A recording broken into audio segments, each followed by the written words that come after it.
Hello दोस्तों, कैसे हो आप सभी। स्वागत है आपका मेरी यूट्यूब चैनल। आप देख रहे हैं डीपी पाठशाला यानी कि डीएलएड पाठशाला। बच्चों दोस्तों, ये है समावेशी शिक्षा की क्लास 5, 5वीं क्लास। ये आज हम लोग पढ़ने वाले हैं मानसिक मंद बच्चों यानी धीमी स्पीड वाले बच्चों पर दिमागदार दमदार दिमाग वाले। ठीक है पेन आती। तो दोस्तों स्वागत है आपका मेरी यूट्यूब चैनल में। दोस्तों क्या आपने कभी सोचा कि क्लास में कुछ बच्चे किसी बात को बहुत जल्दी समझ आते हैं और कुछ बच्चे उसी बात को समझने में थोड़ी समय लगता है। ठीक है, ज्यादा समय लगता है कि नहीं।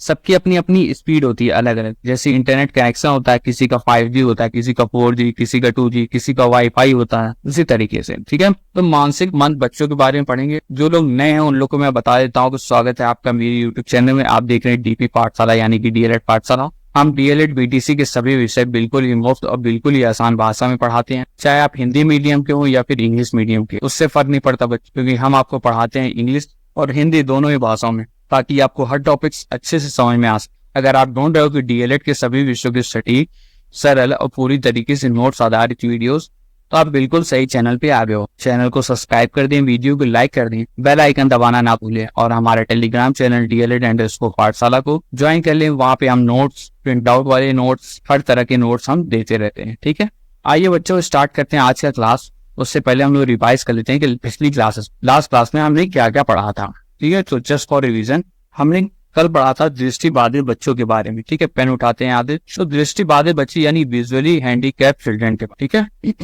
अर्थ क्या है, देखने में समस्या या बिल्कुल दिखाई ना देना। वर्गीकरण कैसे होता है, आंशिक दृष्टिबाधित जिसमें बड़े अक्षर पढ़ सकते हैं, 20 फीट तक देख सकते हैं।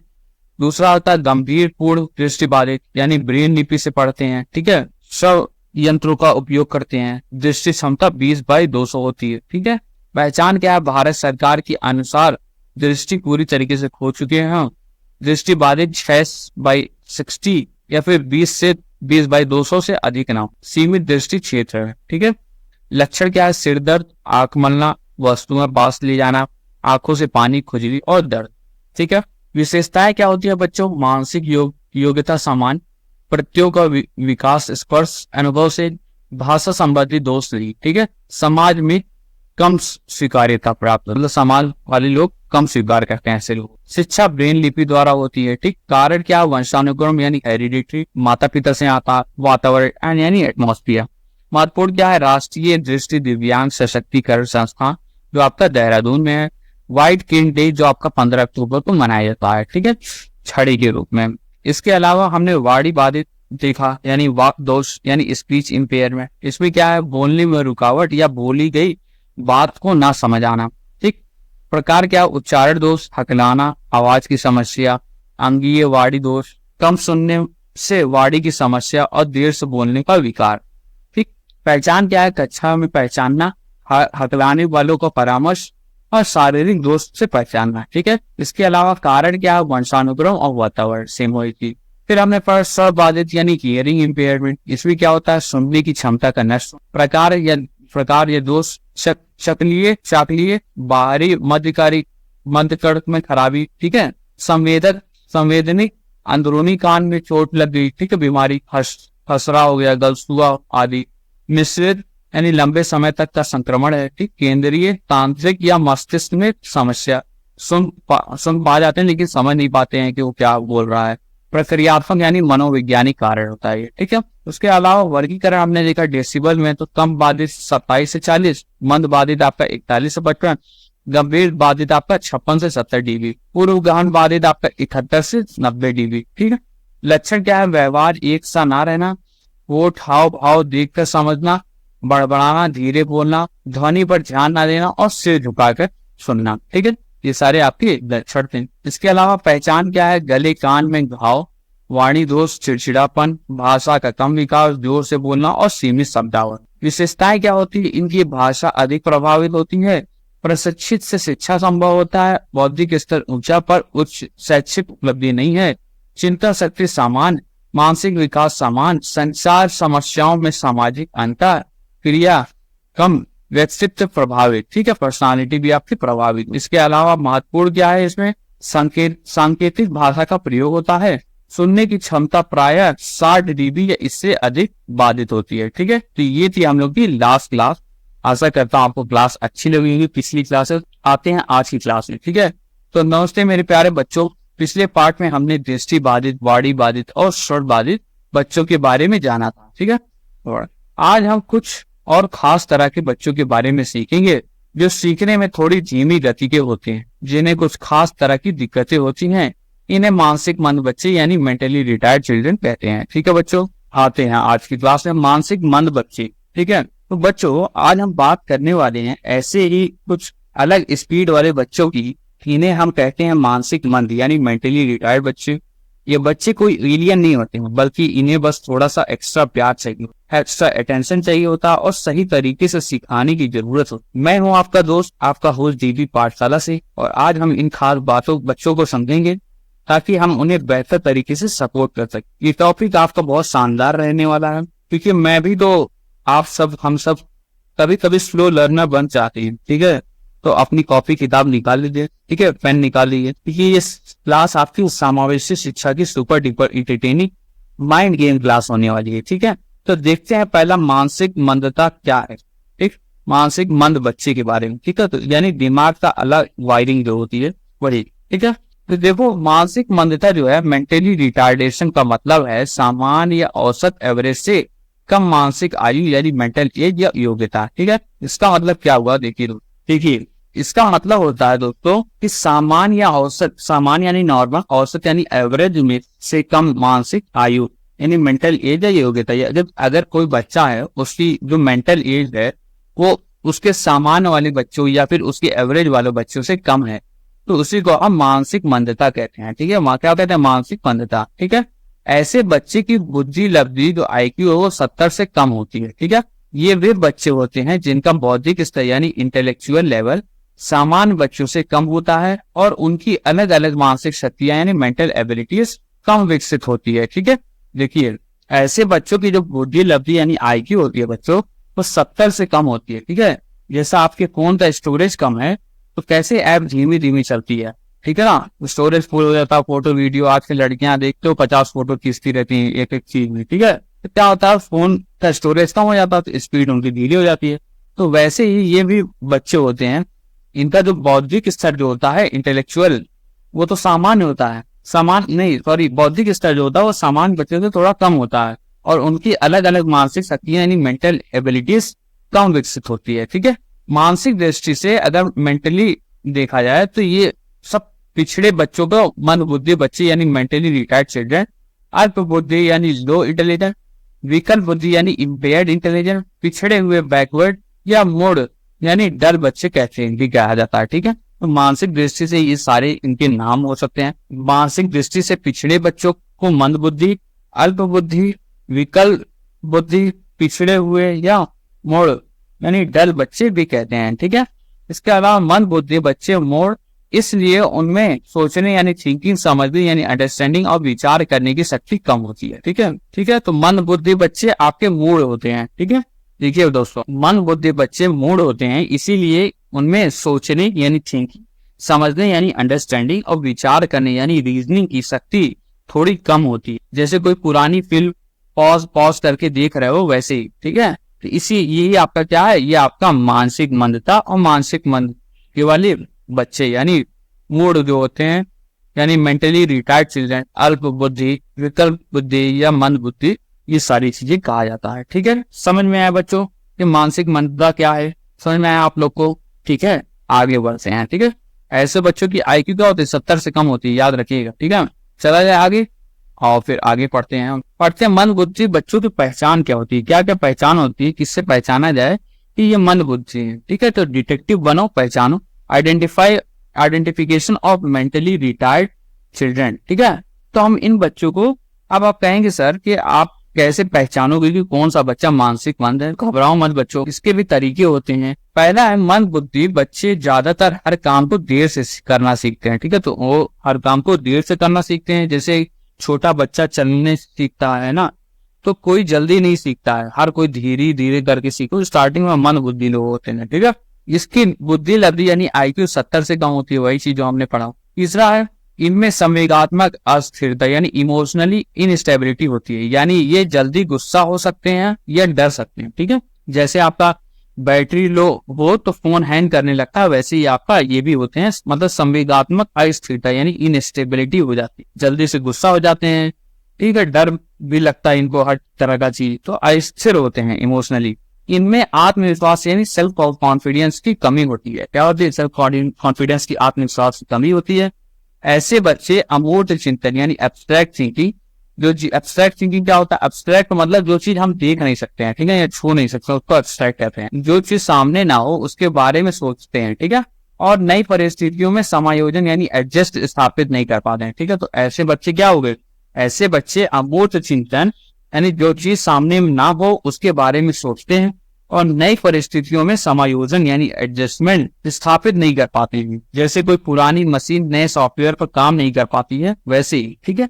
ऐसे बच्चे कक्षा में ज्यादातर शांत यानी क्वाइट और निष्क्रिय यानी इनएक्टिव रहते हैं, ठीक है। ये तो समझ में आ गया होगा। इनकी पहचान निरीक्षण यानी ऑब्जर्वेशन, साक्षात्कार यानी इंटरव्यू और बुद्धि परीक्षण यानी इंटेलिजेंस टेस्ट के द्वारा की जा सकती है। इनकी पहचान किससे हो सकती है? ऑब्जर्वेशन आप करिए, इंटरव्यू लीजिए, बुद्धि परीक्षण की, ये सारी चीजें पहचान है। शुरुआती अवस्था में मन बुद्धि बच्चों की पहचान अवलोकन यानी ऑब्जर्वेशन द्वारा की जा सकती है, ठीक है। तो शुरुआती अवस्था में, स्टार्टिंग में आप अवलोकन विधि से उसकी जांच करिए, उसको पता लगाइए कि ये मन बुद्धि है बच्चा की नहीं, ठीक। समझ में आया बच्चों क्या होता है आपका, कि पहचान क्या होती है मन बुद्धि बच्चों की? देखिए फिर से बता देता हूँ, अपनी रिवीजन हो जाएगा। मन बुद्धि बच्चे ज्यादातर हर काम देर से करना सीखते हैं, जैसे छोटे बच्चे चलना सीखते हैं वैसे ही, ठीक। तो कोई जल्दी नहीं सीखता, हर कोई धीरे धीरे सीखता है। इनकी बुद्धि लब्धि जो होती है वो 70 से कम होती है, और साथ ही साथ इनमें संवेगात्मक अस्थिरता यानी इमोशनल इनस्टेबिलिटी होती है, यानी ये जल्दी गुस्सा हो जाते हैं और डर भी सकते हैं। जैसे आपका फोन की बैटरी है कम हो जाती है तो हैंग होने लगता है फोन। इनमें आत्मविश्वास यानी सेल्फ कॉन्फिडेंस की भी कमी होती है। ऐसे बच्चे आपके अमूर्त चिंतन यानी एब्स्ट्रैक्ट थिंकिंग करते हैं और नई परिस्थितियों में समायोजन नहीं होता। ऐसे बच्चे आपकी क्लास में शांत और निष्क्रिय यानी इनएक्टिव होते हैं। इनकी पहचान आप निरीक्षण, साक्षात्कार और बुद्धि परीक्षण के द्वारा कर सकते हैं। शुरुआती अवस्था में मन बुद्धि बच्चों की पहचान अवलोकन विधि द्वारा की जा सकती है, बस आपको थोड़ा जासूस बनना पड़ेगा, ठीक है, ऑब्जर्वेशन में, ठीक है। समझ में आया? समझ में आया आप लोगों को तो वीडियो को लाइक करें। चलते हम लोग अगले टॉपिक पे, अधिगम निशक्त यानी मन बुद्धि बच्चों की विशेषताओं को देखते हैं, ठीक है, मतलब उनकी खास बातें क्या क्या होती है उसके बारे में। तो दोस्तों, अधिगम निशक्त मन बुद्धि बच्चों की विशेषताएं यानी कैरेक्टरिस्टिक यानी उनकी खास बातें के बारे में हम डिस्कस करते हैं, ठीक है। अब तो इन बच्चों को अपनी कुछ खास बातें होती हैं, ठीक है। जैसे हर स्मार्टफोन की अपनी एक यूनिक फीचर होता है ना दोस्तों, वैसे ही इन बच्चों की भी कुछ खास विशेषताएं होती हैं, ठीक है। क्या क्या विशेषताएं होती हैं? तो इन बच्चों की बुद्धि लब्धि सामान्य बच्चों से कम होती है, ठीक है। क्या होती है? बुद्धि लब्धि जो है वो सामान्य बच्चों से कम होती है। इसके साथ साथ इनमें तर्क यानी रीजनिंग और एवं चिंतन शक्ति का अभाव होता है और अमूर्त चिंतन की योग्यता नहीं होती, ठीक है। यानी कि इनके तर्क इनमें तर्क शक्ति यानी लॉजिकल जो रीजनिंग होती है, ठीक है, चिंतन शक्ति का अभाव होता है, कमी होती है, और अमूर्त चिंतन की योग्यता नहीं होती है, ठीक है। इसके अलावा ये स्वयं पर नियंत्रण यानी सेल्फ कंट्रोल रखने में असमर्थ होते हैं। समझ में आया? जैसे आपका टीवी का रिमोट काम ना करता है, वैसे ही ये भी अपने आप को खुद से कंट्रोल में असमर्थ हो जाते हैं, कभी कभी बेकाबू हो जाते हैं, तो है ना ऐसे लोगों में। इसके अलावा शारीरिक क्रियाएं जैसे चलने, दौड़ने, बोलने, खुद भोजन करना या कपड़े पहनाना आदि की गति धीमी होती है, ठीक है। तो ये हर काम ये धीरे धीरे करते हैं, इनकी जो गति होती है सभी चीजों में वो बहुत धीमी होती है, ठीक है। एक सेकेंड रुक जाइए आप लोगों का रिजल्ट आने वाला था, आया कि नहीं अभी तक? फ्राइडे सैटरडे को आने वाला है ना इस बार। देखते हैं किस तरीके से कॉपी चेकिंग हुई है। वैसे सुनने में तो आ रहा है तो काफी हार्ड चेकिंग हुई है, ऑलमोस्ट 50% लोग फेल हो जाएंगे लग रहा है, ठीक है। चौथा हम देखते हैं शारीरिक क्रियाएं जैसे चलने, ये हमने देख लिया, ठीक है। सीखने की गति धीमी होती है, तो हर चीज आपका धीमी होता है, लो लेवल होता है, ठीक है। तो भाषा ज्ञान, लैंग्वेज नॉलेज जो है वो लो लेवल होता है, ठीक है, निम्न स्तरीय वाला, ठीक है। तो ये मुश्किल विषय यानी जटिल विषयों को सीखने में असमर्थ होते हैं, ठीक है। तो जैसे मैथ हो गया, साइंस हो गया, ये सब जो मुश्किल विषय होते हैं इनको सीखने में असफल हो जाते हैं, ठीक है। इनमें तेज नहीं होते हैं, फेल हो जाते हैं लोग। ये सारे आपकी इनकी विशेषताएं थी। क्या क्या थी?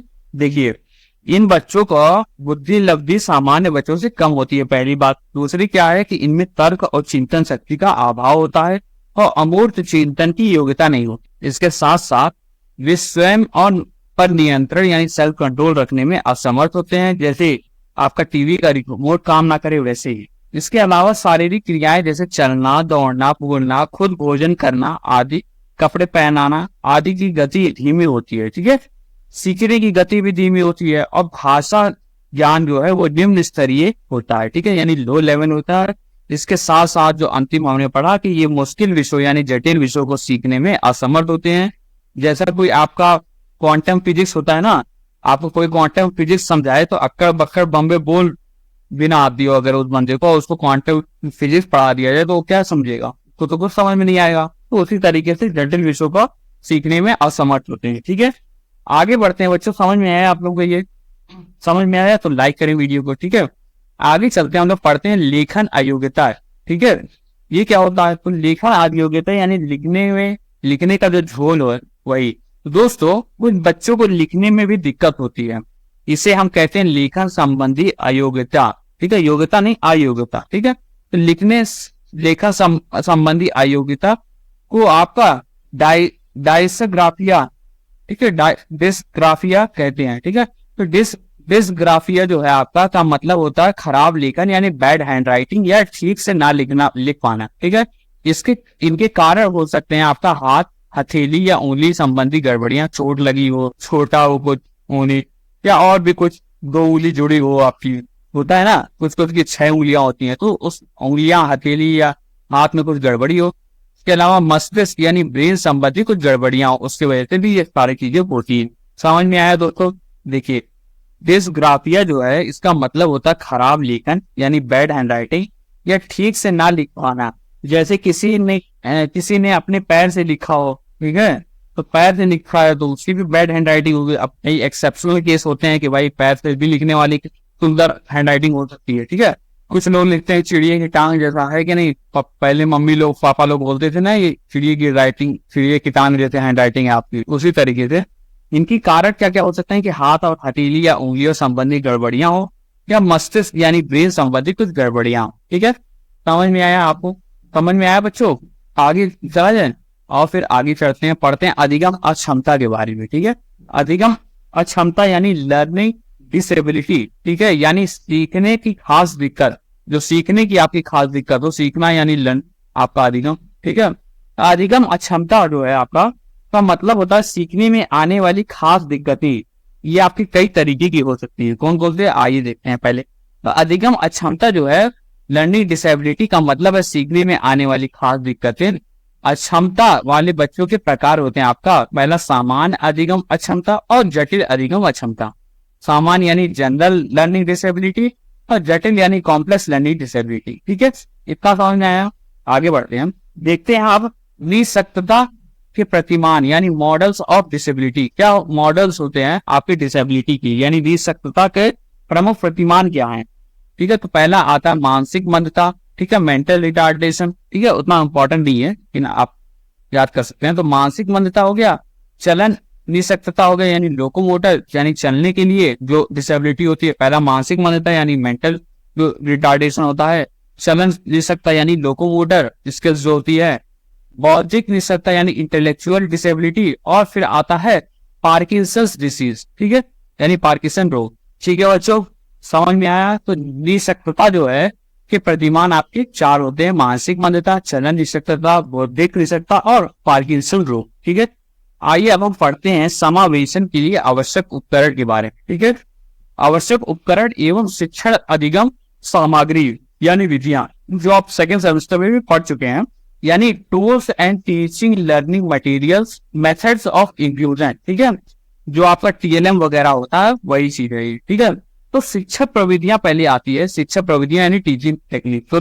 बच्चों अब हम बात करते हैं कि टीचर्स कैसे अपनी क्लास को सुपर इंटरटेनिंग बनाते हैं और इन बच्चों को पढ़ाते हैं। ये है पढ़ाई को आसान बनाने के लिए कुछ खास टूल किट। ये है टीचरों के सुपर पावर्स। ठीक है, तो क्या क्या होते हैं आपके शिक्षा प्रविधियां यानी टीचिंग टेक्निक में? तो शिक्षा प्रविधियां का अर्थ है अध्यापक द्वारा पढ़ाने के तरीके। अध्यापक शिक्षा प्रविधियों के द्वारा बताते हैं कि किसी कार्य को कैसे किया जाता है। ठीक है, तो शिक्षा प्रविधियों में क्या बताया जाता है? अध्यापक बताते हैं किसी भी कार्य को कैसे किया जाता है। ठीक है, इसके अलावा शिक्षा प्रविधियां का प्रयोग आपका अध्यापक द्वारा बच्चों को अध्ययन कराने के लिए दिया जाता है, दिए गए निर्देशात्मक तरीके में होता है। ठीक है, तो शिक्षा प्रविधियों का प्रयोग आपका क्या अध्यापकों द्वारा अध्यापक करते हैं बच्चों को अध्ययन कराने के लिए। ठीक है, दिए गए निर्देशात्मक तरीकों में होता है। ठीक है, पढ़ाने के दौरान कई युक्तियों यानी डिवाइसेस का प्रयोग किया जाता है। ठीक है, वही आपके TLM वगैरह, ठीक है, जो आपके क्या होते हैं आपके जैसा चार्ट हो गया, मॉडल हो गया, ठीक है, ऑडियो विजुअल एड्स डिवाइसेस हो गए, ये सारी चीजें आपकी इसमें आती है। ठीक है, अब इसमें शिक्षा प्रविधियां में आपकी क्या क्या आती हैं देखिए दोस्तों, जो चीज इंपॉर्टेंट है वो पढ़ते हैं। ठीक है, तो खेल प्रविधि यानी प्लेवे मेथड, पहला आपका क्या खेल विधि, दूसरा आपका व्याख्या विधि होती है, फिर आपका प्रश्नोत्तर विधि, वाद विवाद विधि और आगमन विधि। ठीक है, एक एक करके हम इसके बारे में पढ़ेंगे कि ये विधियां क्या हैं। हम बाकी पिछले एक सब्जेक्ट था उसमें भी हमने शैक्षिक मूल्यांकन सब्जेक्ट में हमने ये सारी चीजें पढ़ी है, तो फिर से ये सब्जेक्ट आपका इसमें भी फिर से है ये सिलेबस, तो हम इसको फिर से कवर करेंगे। ठीक है, अच्छे से आइए खेल विधि देखते हैं, प्लेवे मेथड। तो खेल का अर्थ है जो काम अपनी इच्छा से आजादी यानी स्वतंत्र पूर्वक से करें। ठीक है, तो कोई भी काम है अगर हम अपनी इच्छा से स्वतंत्र पूर्वक से, ठीक है, करें वो काम, तो हमको उसमें दिलचस्पी होगी और हमें इंटरेस्ट आएगा, तो वही आपका खेल है। वो बोलते हैं ना कि अपना काम ऐसे करो कि जैसे लगे खेल। ठीक है, मतलब आसान लगे, ठीक है, मजा है उसको करने में। बच्चों को खेलने में बहुत ज्यादा रुचि होती है, इसीलिए अलग अलग खेलों के द्वारा बच्चों को शिक्षा दी जाए जिससे वे खेल के द्वारा नई चीजें सीखते रहें। ठीक है, समझ में आया। देखो, तो खेल का अर्थ है जो काम अपनी इच्छा से आजादी से कर सकें, वही आपका खेल हो गया। बच्चों को खेलने में बहुत ज्यादा रुचि होती है, इसीलिए दोस्तों अलग अलग खेलों के द्वारा बच्चों को शिक्षा दी जाती है। जैसे आपका पढ़ाई को ही गेम बना दो। ठीक है, पढ़ाई गेम हो गया। ठीक है, बच्चों के जीवन में खेल का महत्व होने के कारण बच्चों को शिक्षा देने के लिए खेल विधि का आविष्कार किया गया था। ठीक है, तो बच्चों को शिक्षा देने के लिए, बच्चे को खेल पसंद है तो खेल विधि का इस्तेमाल किया गया कि इससे और अच्छे से पढ़ाया जा सकता है बच्चों को, है कि नहीं। ठीक है, इतना समझ में आया खेल विधि आपको क्या होती है। आते हैं अब हम व्याख्या विधि। ठीक है, व्याख्या विधि यानी लेक्चर मेथड यानी एक्सप्लेनेशन मेथड। ठीक है, तो ये क्या होता है दोस्तों, किसी भी विषय को गहराई में समझाना या विश्लेषण करना यानी व्याख्या करना क्या कहलाता, व्याख्या कहलाता है। ठीक है, इस विधि का प्रयोग ज्यादातर मुश्किल विषय को समझाने के लिए और उच्च स्तर पर किया जाता है। ठीक है, तो इस विधि का आपका हाई लेवल पे किया जाता है, जैसे आप ग्रेजुएशन वगैरह कर रहे हैं। ठीक है, छोटे बच्चों को इस विधि से नहीं, लेक्चर मेथड से आप समझाएंगे तो उनको समझ में नहीं आएगा। ठीक है, लेकिन बड़े बच्चों को आप लेक्चर विधि से आप पढ़ाते हैं। ठीक है, यानी व्याख्या विधि। व्याख्या विधि को रुचिकार बनाया जा सकता है, कैसे। अब व्याख्या विधि तो आपकी बोरिंग हो गई, तो इसको रुचिदार कैसे बनाएं, how to make lecture method entertaining. ठीक है, तो व्याख्यान से पहले उद्देश्य यानी ऑब्जेक्टिव तय कर लें। ठीक है, जैसे मैं अपना लेक्चर देता हूं तो पहले मैं आपको ऑब्जेक्टिव बताता हूं। ठीक है, जैसे दोस्तों कि आपने ये देखा है, अगर आप सोचो कि अगर आप देख नहीं सकते या आप बोल नहीं सकते, आपको बोलने में दिक्कत है, या आप सोचो कि आप तारे गिन रहे हो, तो इस तरीके से आप उद्देश्य पहले उसको दीजिए थोड़ा बहुत। व्याख्यान से पहले उद्देश्य तय कर ली। व्याख्यान बच्चों की स्तर यानी लेवल के अनुसार हो। ठीक है, तो आप जो बौद्धिक स्तर है बच्चों का उसी लेवल का व्याख्यान हो, ऐसा ना हो तो काफी ज्यादा हाई लेवल का हो गया हो जिससे वो समझ ही नहीं पा रहे हैं व्याख्यान को, या फिर एकदम लो लेवल आपने कर दिया है जिससे उनको मजा ही नहीं आ रहा है। ठीक है, व्याख्यान सरल व स्पष्ट भाषा में होना चाहिए। ठीक है, तो तीसरा क्या था, व्याख्यान सरल और स्पष्ट भाषा में हो।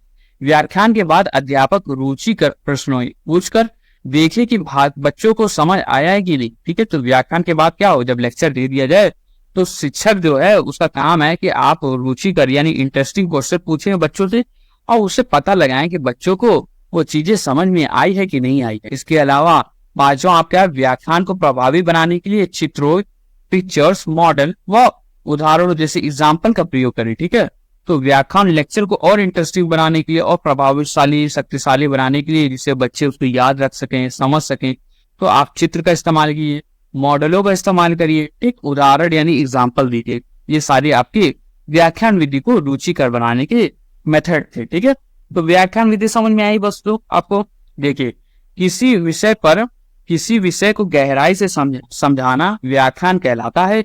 इसी विधि का प्रयोग ज्यादातर मुश्किल विषयों को समझाने के लिए किया जाता है। इसे रुचिकर बनाने के लिए आपको चित्रों, मॉडल व उदाहरण का प्रयोग करें, जैसे मैं आपका कर रहा हूँ, पिक्चर दिखाने के लिए कहानी सुनाता हूँ और ज्ञान बढ़ाता हूँ। ठीक है, इसी तरीके से आप पढ़ाएंगे लेक्चर में मेथड में ये सारी चीजें आती है। ठीक है, अब मैं खेल विधि थोड़ी ना करवा सकता हूँ यहाँ पे बैठ कर भी यूट्यूब, आप लेक्चर विधि यानी व्याख्या विधि फॉलो कर रहे हैं। ठीक है, आगे बढ़ते हैं बच्चों, तीसरा पढ़ते हैं प्रश्नोत्तर प्रविधि यानी क्वेश्चन आंसर डिवाइस। ठीक है, अब क्या होता है, सुकरात है ना, सुकरात आपने फर्स्ट सेमेस्टर में पढ़ा होगा, ठीक है, सेकंड सेमेस्टर में पढ़ा। तो सुकरात जो है कि समय से चली आ रही या एक पुरानी पद्धति यानी मेथड है। ठीक है, तो प्रश्नोत्तर प्रविधि जो है वो सुकरात के समय से चली आ रही है। इनमें 3 चरण है। कितने चरण है? 3 चरण है। ठीक है, पहला क्या है, प्रश्नों को व्याख्यित सिस्टमेटिकल रूप से बनाना। ठीक है, व्यवस्थित तरीके से रूप में बनाना। ठीक है, पहले प्रश्न बनाइए आप बच्चों से जो पूछना है, ठीक है, और सिस्टमेटिक व्यवस्थित रूप में उसको बनाइए। ठीक है, 20-20 में उससे मत बनाइए, स्टार्टिंग से उन्हें सही तरीके से बच्चों के सामने रखना ताकि नए ज्ञान के लिए उनमें उत्सुकता यानी क्यूरियोसिटी पैदा हो सके। ठीक है, तो जो प्रश्न आपको पूछना है उसको ऐसे प्रेजेंट करिए जिससे उनके में भी क्यूरियोसिटी, उनमें भी उत्सुकता आए। ठीक है, आंसर जानने के लिए, आगे की टॉपिक पढ़ने के लिए। इसके अलावा बच्चों के जवाबों के माध्यम से उन्हें उनमें संबंध स्थापित करते हुए नया ज्ञान देना चाहिए। ठीक है, तो अब बच्चा जो ज्ञान दिया है, जो जवाब दिया है, अगर वो सही है तो उसी ज्ञान में ऐड करते हुए नया ज्ञान आप कर दीजिए। ठीक है, तो बच्चों को पता भी नहीं चलेगा और इंटरेस्टिंग तरीके से वो सीख भी जाएंगे। ठीक है, प्रश्नीकरण कौशल यानी क्वेश्चनिंग स्किल शिक्षण की केंद्रीय यानी सेंट्रल बिंदु है। ठीक है, तो ये मेन पॉइंट है आपका शिक्षा टीचिंग के लिए आपका प्रश्नोत्तर वाला। ठीक है, तो प्रश्नोत्तर प्रविधि क्या है आपका, ये सुकरात के समय से चली आ रही एक पुरानी पद्धति है। इनमें प्रश्नों का सही तरीके से बच्चों के सामने रखना ताकि नए ज्ञान के लिए उनमें उत्सुकता पैदा हो सके। सवाल पूछो जवाब पाओ वाला गेम है कि नहीं, कौन बनेगा करोड़पति है ना, तो कैसे लोग देखते हैं बैठ करके, जब 8 बजे 9 बजे जो भी आता है सोनी वगैरह पे, तो सब लोग पेरेंट्स लोग बैठ जाते हैं देखने के लिए, बच्चों को जबरदस्ती बैठा देते हैं, तो क्यूरियोसिटी हो जाती है उनको, उत्सुकता। ठीक है, खुद से जवाब देने लगते हैं, उनको लगता है कि हम ही बैठे हुए हैं। तो ये आपकी प्रश्नोत्तर प्रविधि हो गई बच्चों, समझ में आया।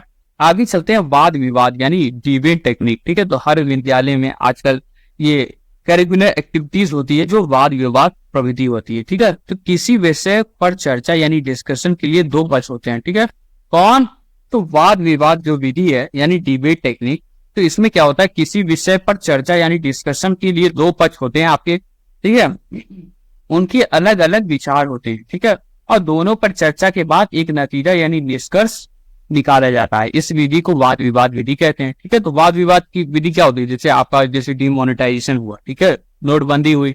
अब नोटबंदी आपको एक चर्चा का विषय दे दिया गया। ठीक, अब उसके फायदे में कुछ एक पक्ष रहेगा और एक उसका नुकसान के पक्ष में रहेगा। ठीक है, तो वो बताएगा कि इससे क्या क्या फायदे हुए हैं, एक लोग बताएंगे कि इससे क्या क्या नुकसान हुआ है, तो बाद में एक नतीजा होगा। ठीक है, एक निष्कर्ष निकाला जाएगा, कंक्लूजन। तो इसी विधि को आप वाद विवाद विधि कहते हैं। वाद विवाद विधि के महत्व यानी इंपॉर्टेंस क्या होते हैं, क्या क्या, तो पहला तो सुनने व बोलने का कौशल विकसित होता है। ठीक है, तो सुनने और बोलने की स्पीकिंग स्किल जो होती है, लिसनिंग स्किल होती है। ठीक है, जैसे आपको कुछ लोग बोल रहे, आजकल न्यूज चैनल पे देखो ना, डिबेट होती है तो उसी में लड़ाई झगड़ा होने लगता है। ठीक है, उसी में पता चला गाली वगैरह लोग देने लगे, मारपीट होने लगती है। ये सब चीजें नहीं होनी चाहिए वाद विवाद में। आप तो ये सारी चीज आपकी कौशल यानी स्किल विकसित होती है इसमें। बोलने की आजादी, ठीक है, अभिव्यक्ति की स्वतंत्रता रहती है। और तीसरा क्या, विषय तथा तथ्य को स्पष्ट करने में सहायता मिलती है। ठीक है, फैक्ट्स लेकर के आप विषय या तथ्य को आप स्पष्ट करिए, वैलिड करिए उसको।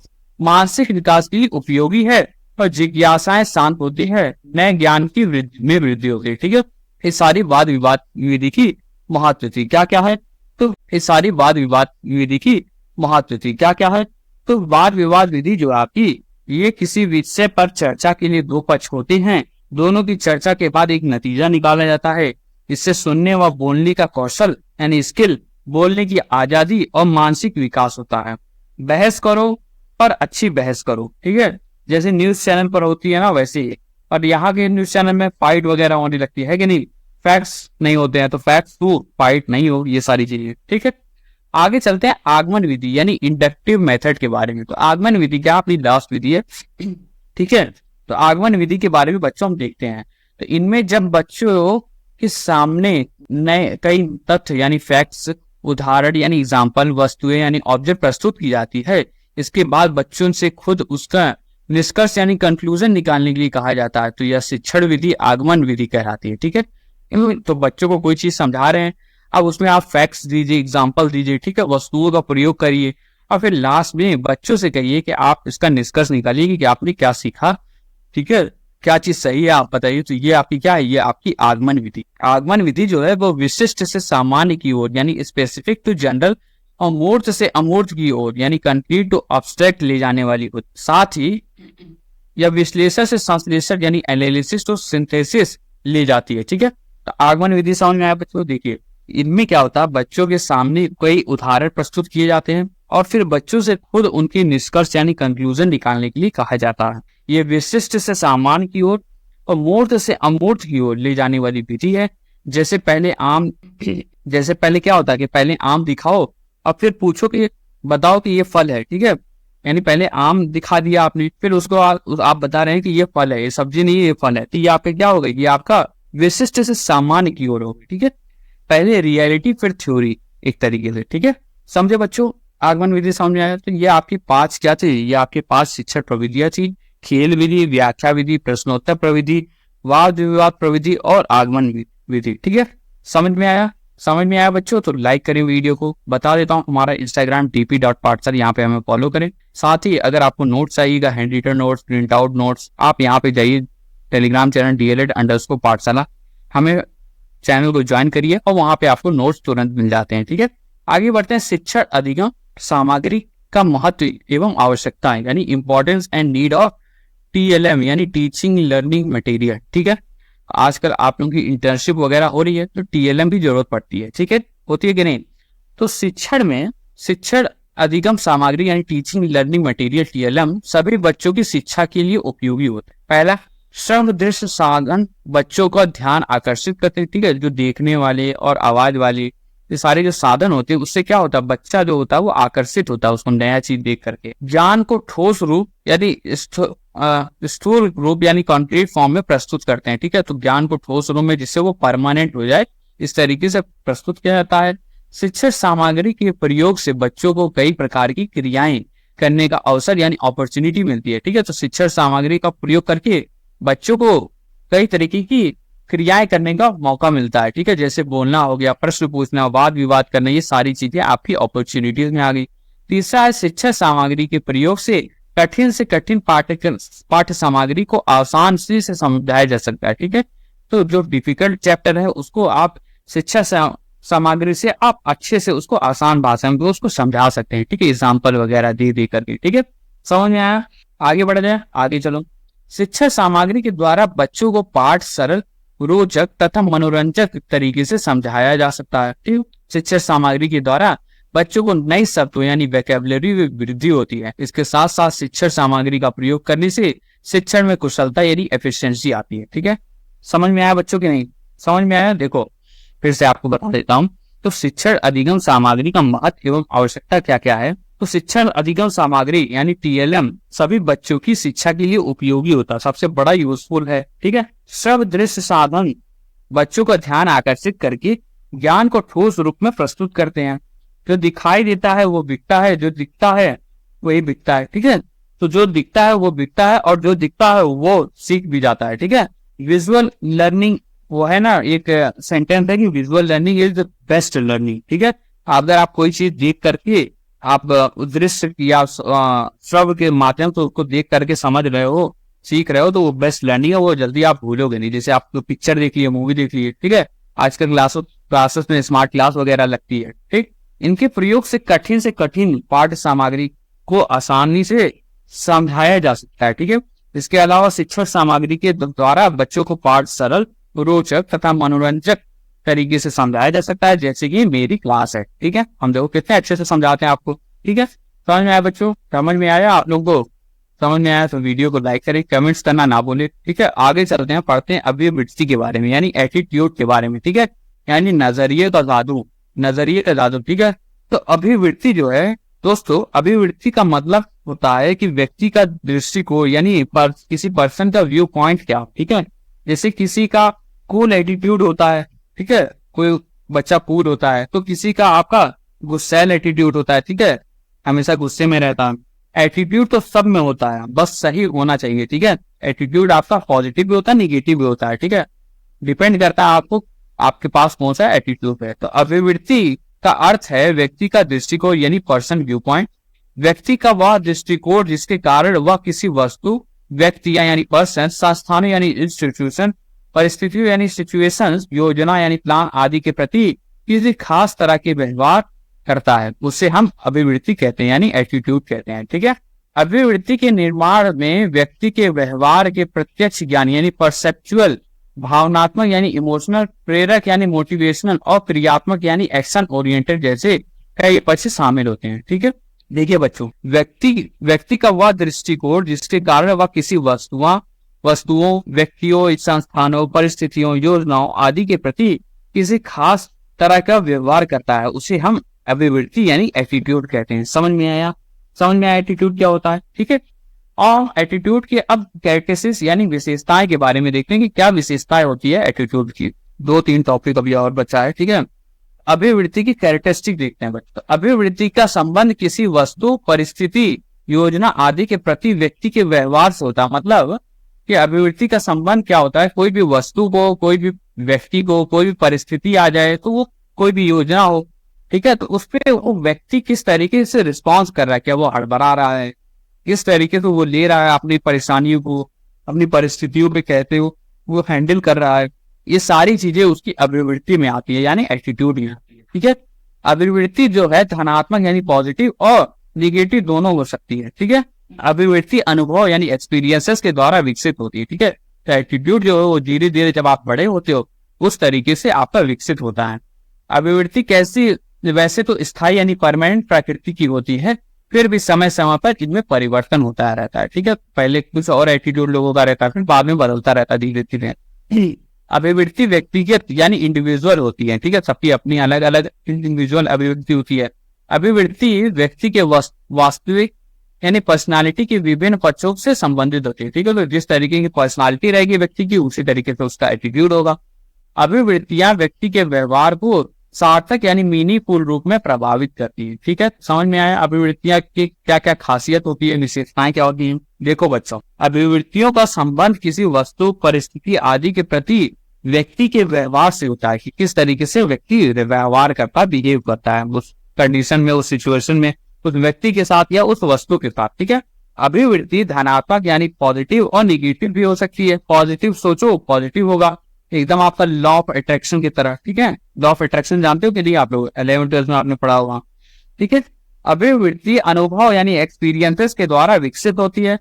अभिवृत्ति वैसे तो स्थायी होती है, फिर भी समय समय पर इसमें परिवर्तन होता है। जैसे पहले आप छोटे थे, अब आप बड़े हो गए, वैसे ही आपके एटीट्यूड भी बदल गया है, ठीक है। अभिवृत्ति आपकी व्यक्तिगत यानी इंडिविजुअल होती है। अभिवृत्तियां व्यक्ति के व्यवहार को सार्थक रूप से प्रभावित करती है, ठीक है। समझ में आया अभिवृत्ति की विशेषताएं क्या होती है बच्चों, समझ में आया। आइए आगे चलते हैं हम लोग। अब हम देखते हैं कि कुछ खास बातें यानी इंपॉर्टेंट नोट्स के बारे में हम बात करते हैं, ठीक है। तो समायोजन यानी एडजस्टमेंट क्या होता है, तो जब कोई व्यक्ति अपने लक्ष्य यानी उपदेश की पूर्ति की प्रभावित करने के लिए करने वाले स्रोतों यानी रिसोर्सेस में संतुलन यानी बैलेंस कर बनाता है, तो उसे समायोजन कहते हैं, ठीक है। तो जब कोई व्यक्ति अपने लक्ष्य को पूर्ति को प्रभावित करने वाले स्रोत जो है, रिसोर्सेज जो है, उनमें संतुलन बनाता है, तो उसे ही हम समायोजन यानी एडजस्टमेंट कहते हैं, ठीक है। इसके अलावा देखिए दोस्तों, समायोजन यानी एडजस्टमेंट वो होता है कि जब कोई व्यक्ति अपनी लक्ष्य की पूर्ति को प्रभावित करने वाले स्रोतों में संतुलन बनाता है, एडजस्ट करता है, वो क्या बोलते हैं ना लोग कि एडजस्ट करो यार वगैरह, इस तरीके से, ठीक है। तो ये वाला फंडा जो होता है वो इसी समायोजन के साथ तो लाइफ में बहुत काम आता है, शादी कर लेंगे तो उसमें भी बहुत ज्यादा काम आएगा, ठीक है, समायोजन। इसके अलावा परिष्करण यानी रिफाइनमेंट, तो जब किसी दोष यानी डिफेक्ट को दूर करने के लिए पहले की स्थिति और साधनों यानी मीन्स में सुधार करना, ये आपका परिष्करण कहलाता है, ठीक है। तो किसी दोष है, कोई दोष है आपका या डिफेक्ट है, तो उसमें उसको दूर करने के लिए पहले जो स्थिति थी, सिचुएशन थी, और साधन यानी मीन्स में सुधार आप करते हैं, तो वही आपका परिष्करण यानी रिफाइनमेंट कहलाता है, ठीक है। फिर आता है मनोविश्लेषण विधि के जनक कौन थे, फादर और आपका मनोविश्लेषण विधि, ठीक है। तो ये आपके फ्राइड थे, ठीक है।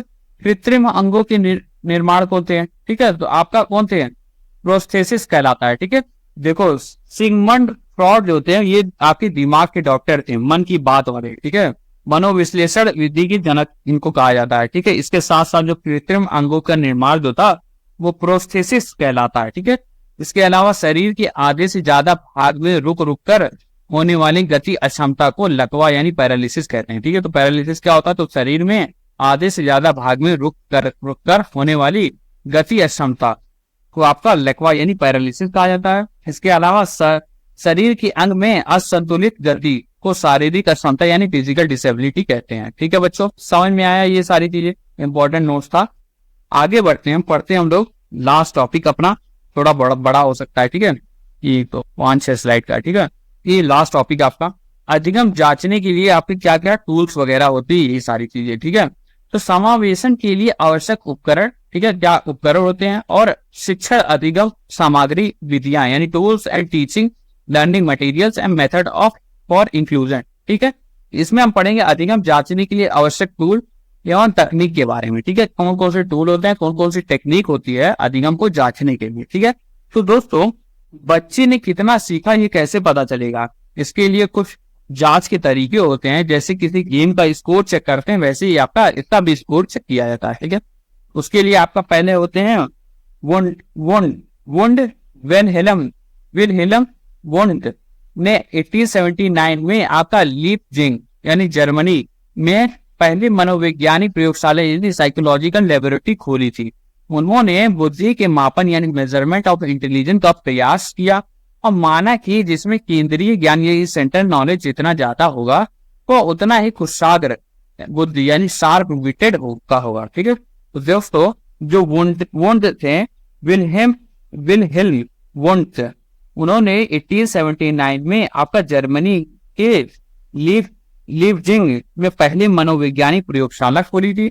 ये थे आपके साइकोलॉजी लैब के पहले साइंटिस्ट, लैब में और आपका दिमाग नापो वाला। ठीक है, लेकिन 1901 में जर्मनी के मनोवैज्ञानिक डेविड वेस्लर ने इस पद्धति यानी इसकी आलोचना की और कहा कि यह प्रयोगशाला विशेष यंत्र यानी स्पेशल इंस्ट्रूमेंट द्वारा बुद्धि को मापन नहीं किया जा सकता। ठीक है, तो देखो 1901 में आपका जर्मनी के मनोवैज्ञानिक विस्लर थे, उन्होंने कहा कि प्रयोगशाला में विशेष यंत्रों द्वारा बुद्धि का मापन नहीं किया जा सकता। ठीक है, समझ में आया।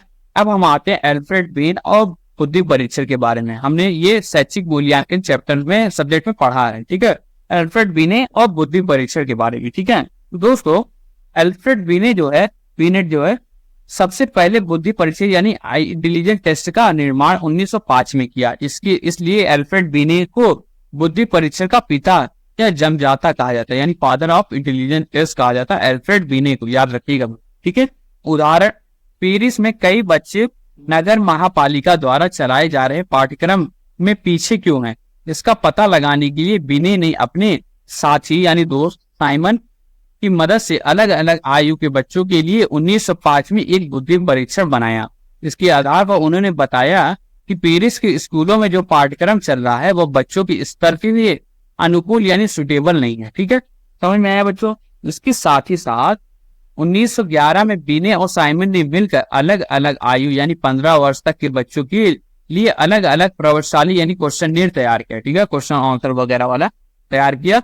सन 1908 में बीने ने मस्तिष्क आयु यानी मेंटल एज का एक नया विचार दिया और उसके बाद 1912 में स्टर्न ने मानसिक आयु तथा वास्तविक आयु यानी क्रोनोलॉजिकल एज में संबंध स्थापित करने के लिए बुद्धि लब्धि यानी IQ के प्रयोग का सुझाव दिया और निम्न सूत्र यानी फॉर्मूला बताया। क्या बताया, बुद्धि लब्धि यानी IQ क्या होती है, मानसिक एज डिवाइड बाई वास्तविक एज इंटू 100। ठीक है, बुद्धि लब्धि का सबसे पहले प्रयोग सन 1911 में स्टैनफोर्ड बीने परीक्षण भी किया गया। ठीक है, स्टैनफोर्ड बीने टेस्ट। फिर 1916 में बीने की मृत्यु के बाद अमेरिका में स्टैनफोर्ड विश्वविद्यालय में टर्मन लुइस, ठीक है, लुइस टर्मन जो था कि अध्यक्षता में इन्हें स्टैनफोर्ड बीने स्केल यानी 1916 के नाम से प्रकाशित किया गया। ठीक है, तो स्टैनफोर्ड बीने जो था परीक्षा उसी को स्टैनफोर्ड बीने स्केल के नाम से प्रकाशित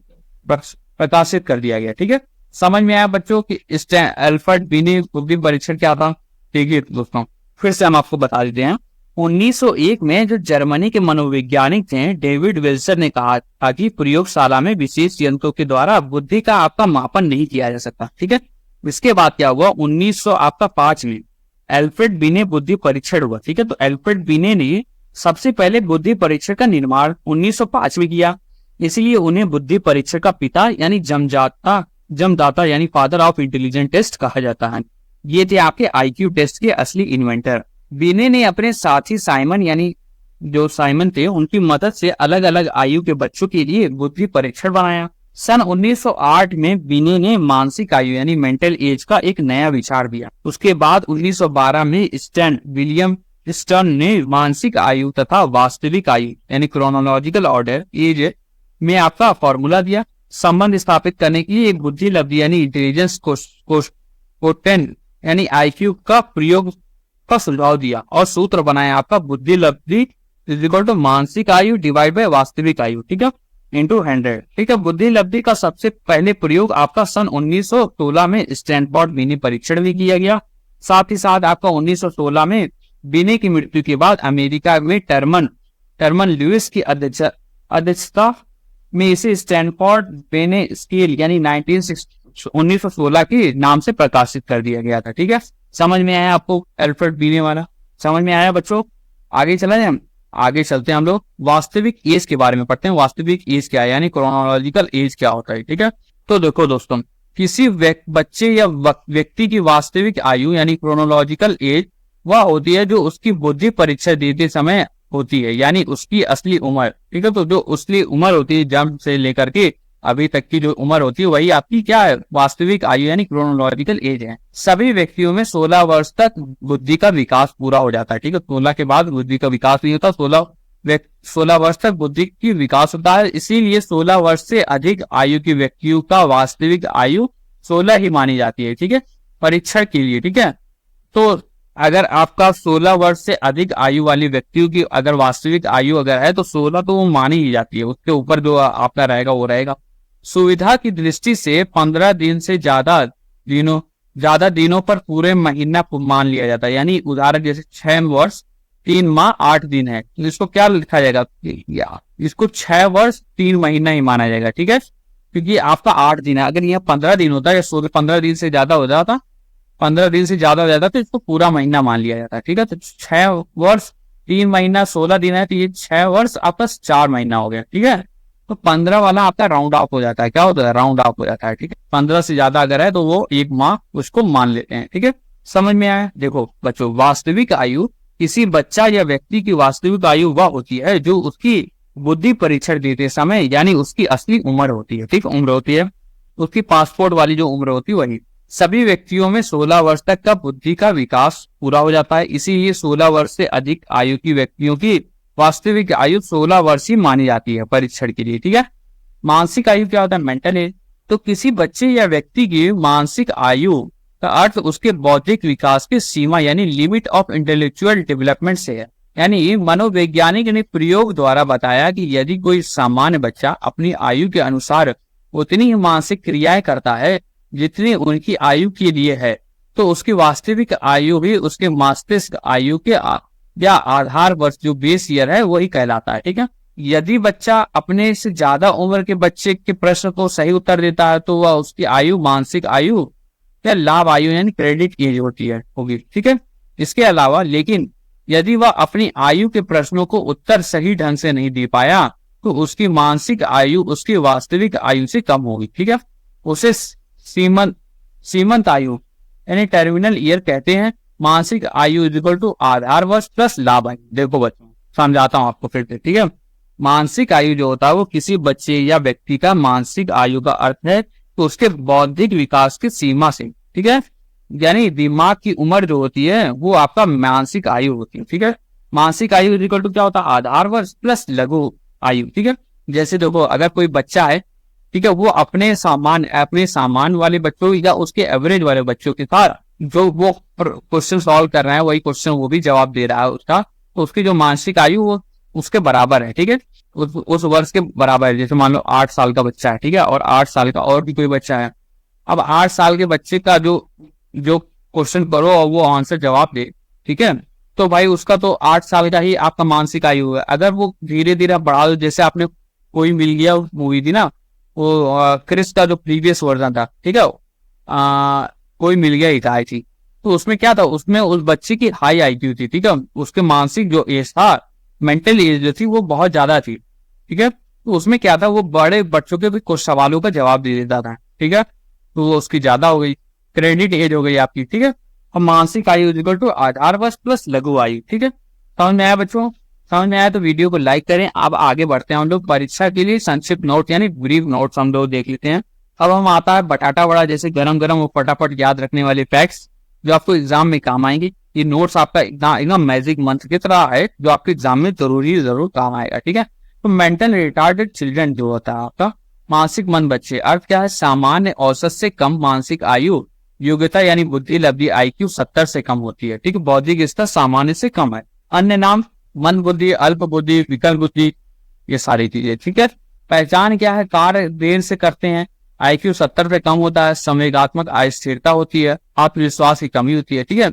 अमूर्त चिंतन समायोजन में असमर्थ, शांत निष्क्रिय रहना, निरीक्षण साक्षात्कार, बुद्धि परीक्षण में पहचानना, ठीक है। तो विशेषताएं क्या होती है, IQ कम होता है, तर्क चिंतन का अभाव होता है, स्वयं पर नियंत्रण में असमर्थ होते हैं, कंट्रोल नहीं कर पाते हैं, शारीरिक क्रियाएं में धीमे होते हैं और सीखने की गति धीमी होती है, ठीक है। भाषा ज्ञान निम्न स्तरीय होती है और जटिल विषयों को सीखने में असमर्थ हो जाते हैं, ठीक है। इसके अलावा लेखन अयोग्यता में आपका लेखन संबंधी अयोग्यता जो है, खराब लेखन, ठीक से ना लिख पाना, कारण क्या, हाथ उंगलियां वगैरह में आपकी गड़बड़ी हो गई या मस्तिष्क समझने में मेंटली कोई दिक्कत हो गई, ठीक है। अधिगम अक्षमता क्या होती है, तो प्रकार क्या है आपका, सामान्य अधिगम अक्षमता, जटिल अधिगम अक्षमता, ठीक है, 2 प्रकार के आपके होते हैं, ठीक है। निशक्तता के प्रतिमान हमने पढ़ा, मानसिक मंदता, चलन निशक्तता, बौद्धिक निशक्तता और पार्किंसन रोग के बारे में, ठीक है।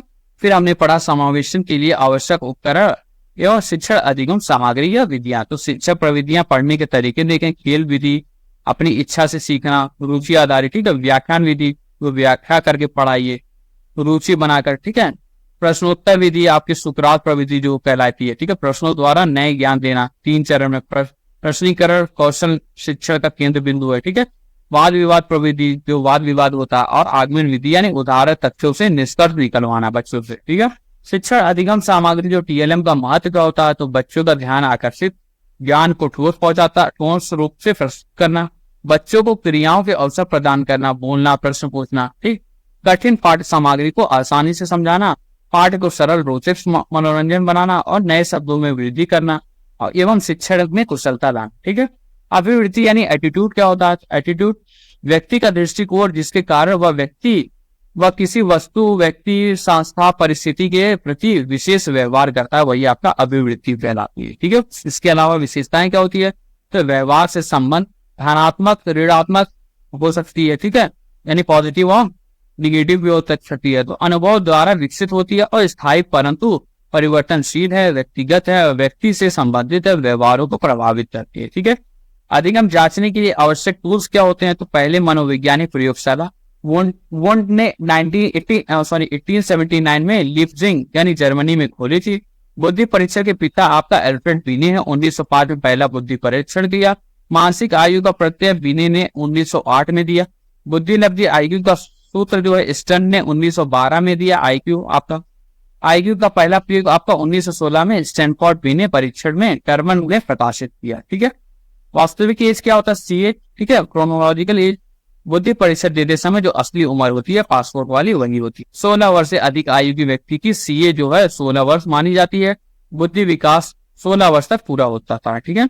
मानसिक आयु जो है तो आपका बौद्धिक विकास की सीमा आधार वर्ष, उतनी ही मानसिक क्रियाएं जितनी आयु के लिए है। लाभ आयु क्या होती है, अपने से अधिक आयु वर्ग के प्रश्न को सही करना, और सीमित आयु यानी अपनी आयु की प्रश्न का सही न करना पाना, ठीक है। तो अगर आपका सेम लेवल पे चल रहा तो वो आधार वर्ष है, अगर वो ज्यादा पे चल रहा है, ज्यादा बच्चों का सवाल को जवाब दे रहा है तो उसका क्या है, लाभ आयु है।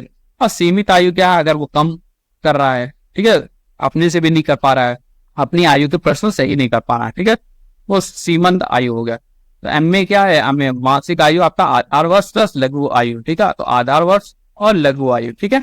अन्य महत्वपूर्ण तथ्य हमने देखा समायोजन, प्रशिक्षित आपका उद्देश्य पूर्ति में संतुलन बनाना है, ठीक है। परिष्करण, दोष दूर करने हेतु स्थिति साधनों में सुधार। मनोविश्लेषण विधि के जनक आपके फ्रायड थे। कृत्रिम अंगों का निर्माण जो है वो आपका प्रोस्थेसिस। लकवा यानी पैरालिसिस में क्या होता है, शरीर के आधे से अधिक भाग में अवरोध, गति, अक्षमता हो जाती है, ठीक है। शारीरिक अक्षमता क्या है, शारीरिक शरीर के अंगों में असंतुलित गति, ठीक है। तो दोस्तों ये थी आज की क्लास। कल हम लोग पढ़ेंगे classification end of individual on the basis of intelligence question यानी IQ, तो बुद्धि लब्धि के आधार पर व्यक्तियों का वर्गीकरण, ठीक है। ये सारी चीजें हमने पेपर 1 वाले सब्जेक्ट में भी पढ़ी हुई है। दोस्तों कैसी थी आज की क्लास? दोस्तों ये थी हमारी हर दिमाग को समझने की पूरी कहानी। उम्मीद है आपको ये माइंड गेम क्लास मजेदार लगी होगी और आपने सीखा होगा कि कैसे हमें मानसिक मंद बच्चों को समझना चाहिए और उन्हें उनकी जरूरत के हिसाब से सपोर्ट करना चाहिए। याद रखना, हर दिमाग अपने आप में एक चमत्कार है, बस हमें उसे समझने और उसे ट्रेनिंग देने की जरूरत है। जैसे कोई अनट्रेंड प्रोफेशनल हो, वैसे ही अनट्रैप्ड पोटेंशियल हो, ठीक है। यानी जिसको उसका बच्चे को वो पोटेंशियल जो अभी तक उसको दिखा नहीं, ठीक है, ट्रैप है, अंदर छुपा हुआ है, ठीक है।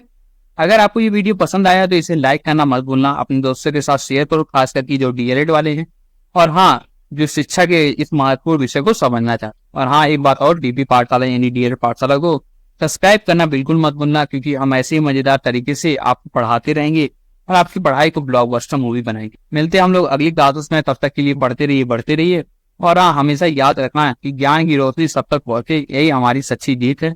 और हाँ अगली बार किसी को देखकर मन बुद्धि मत कहना इनका दिमाग अलग तरीके से काम कर। हर कोई अल्बर्ट आइंस्टाइन नहीं होता, पर हर कोई खास होता है, ठीक है। Jai Hind, Jai Bharat, thank you so much, bye everyone.